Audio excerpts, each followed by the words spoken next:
자, 이재명 대통령 최근 분당 아파트를 29억 원에 매도하면서 매수인을 채무자로 17억 원 이상의 근저당을 설정했습니다.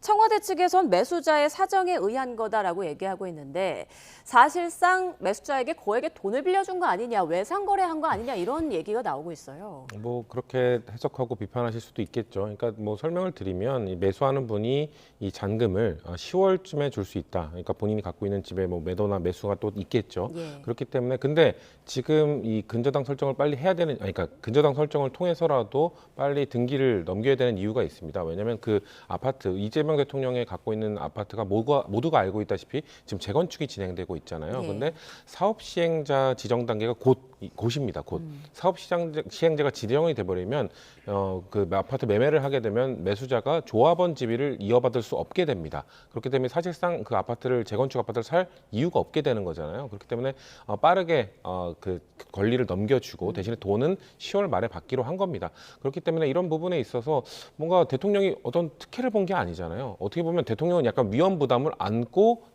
그 아파트 매매를 진행한 겁니다. 그렇기 때문에 이 부분에 있어서 대통령에 대한 너무 과도한 비판을 하는 것은 아동으로서 너무 과도한 정치 공세가 아닌가라고 저희는 보고 있는 겁니다. 예, 국민의힘 정점식 원내대표는 대출 규제를 피하는 기상천외한 꼼수다. 당명을 더불어 근저당이라고 바꿔라 이렇게 비판하고 나섰는데 국민의힘 입장 전해주시죠.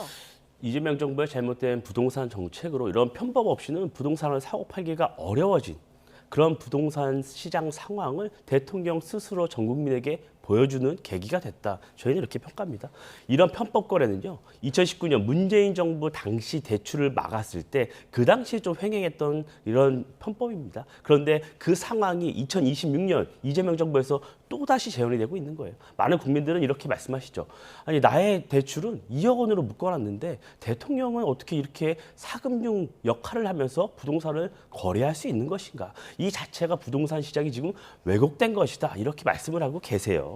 그래서 대통령이 만약에 관저에서 생활하지 않는다면 이런 거래가 가능했겠습니까? 이런 지적을 하지 않을 수 없고요. 성남 부동산 민심에 기름을 붓는 계기가 됐습니다. 저는 왜 이렇게까지 부동산 거래를 했을까 하는 이런 답답한 마음이 들어요. 이런 방식 외에도 대통령이 할 수 있는 다양한 선택지가 있었습니다. 그럼에도 이렇게 대통령이 어떤 금전적 이득을 위해서 이렇게 부동산 편법 거래를 했다는 것이 부동산 시장에는 좋지 않은 시그널로 작용할 것이라고 봅니다. 네, 이준석 개혁신당 대표는 매수자가 지인 아니냐 이런 의혹을 제기하기도 했는데 지금 나오는 언론 보도를 보니까 매수자는 대통령인 걸 몰랐다라고 말을 했습니다. 그러면서도 재건축 조합 문제 때문에 대통령께서 제 사정을 봐준 게 맞다라고 말을 했더라고요. 이 답변은 어떻게 보세요? 일단 그분이 거짓말을 할 이유는 없겠죠. 만약에 대통령의 지인이 아니다, 나는 아는 사이가 아니었다라고 말했는데 사실 이런 것들 언론인들께서 충분히 알아낼 수 있는 부분이잖아요. 그러니까 이게 나중에 밝혀질 경우에 대통령에게도 피해가 가고 본인도 거짓말한 게 된 거기 때문에 정말 모르는 사이였다는 건 저는 거짓말이 아닐 거라고 봅니다.